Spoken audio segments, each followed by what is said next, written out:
Hi guys, good day everyone. What's up, what's up? Tuloy-tuloy po kayo dito, no? So, guess where am I? Ha? Guess where am I? Yung hangin. Medyo mahangin. Yan yung clue.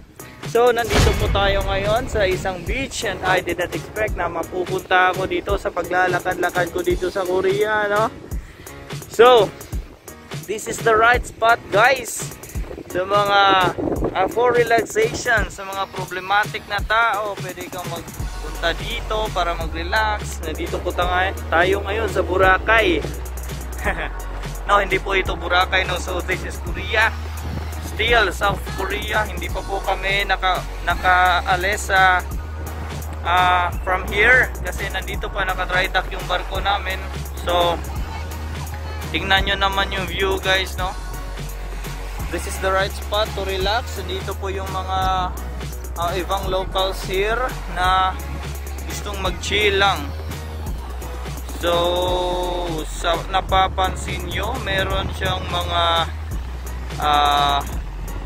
mga yate na nakalutang dyan. As you can see, guys, yung mga bato-bato na yan, yung parang piyesa ng jackstone, no? So, it's a breakwater, no?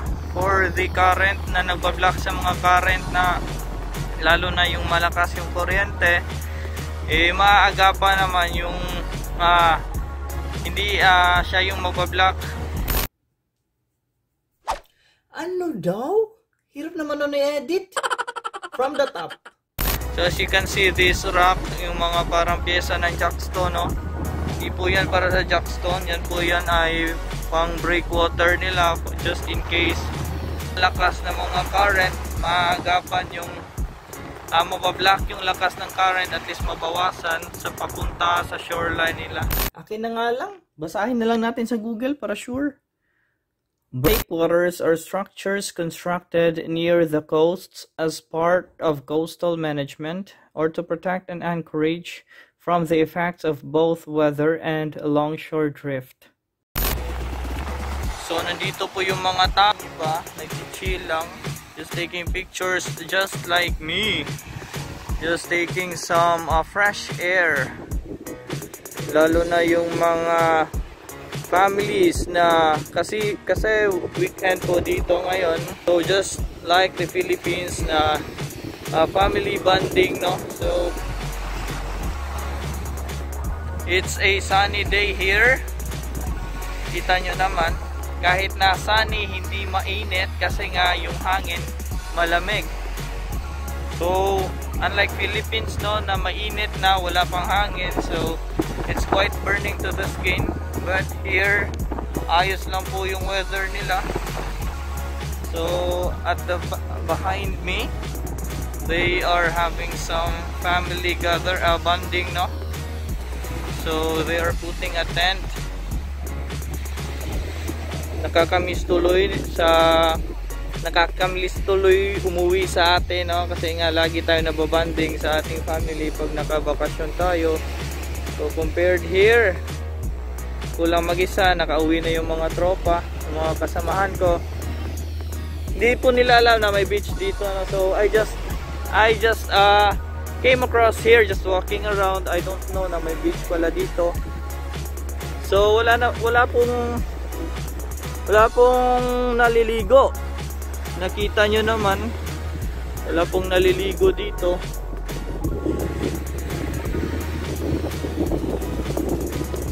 Ito po yung sand nila.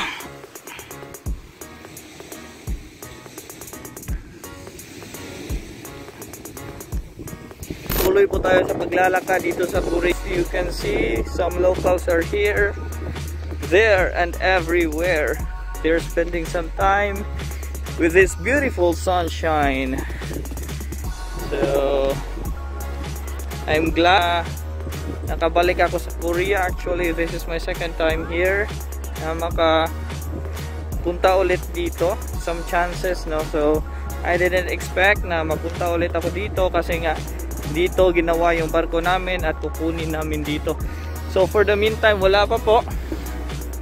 And in a few days, busy na po kami. Ngayon lang po ako nakakagala. Dito po yung some locals are here.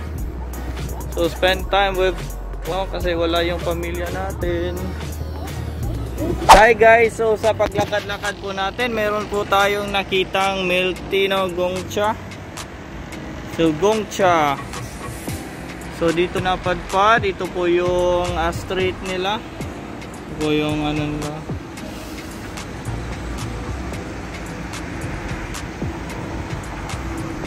Diyan po kami namili ng electronics, no. Itong hard drive na nabili ko.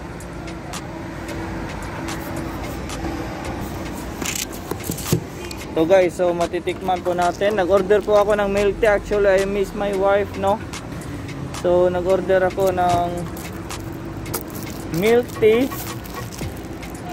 Gongcha.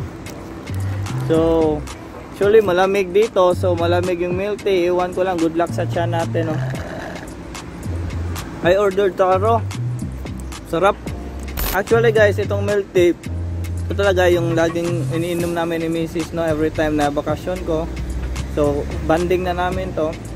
Aside sa siomai at sa mangga na hilaw na may hipo, no. So it's a busy street, kaya naman medyo masakit sa tenga yung background noise.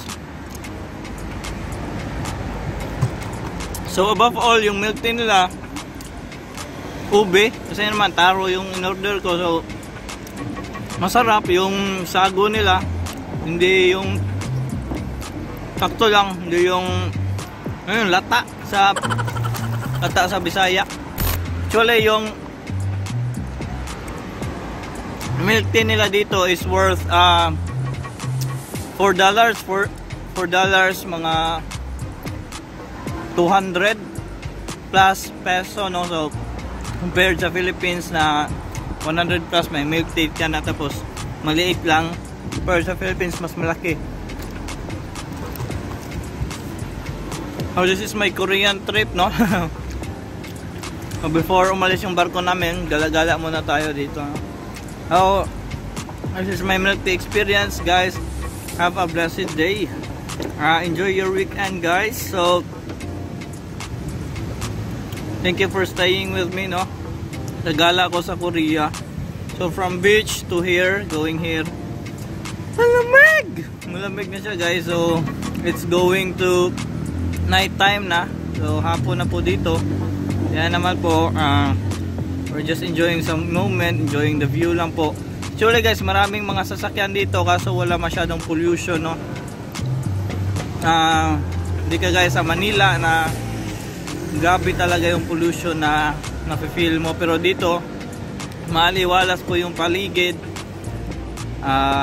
The ambience is good. So guys, have a great day everyone, no? So God bless all. Bye bye.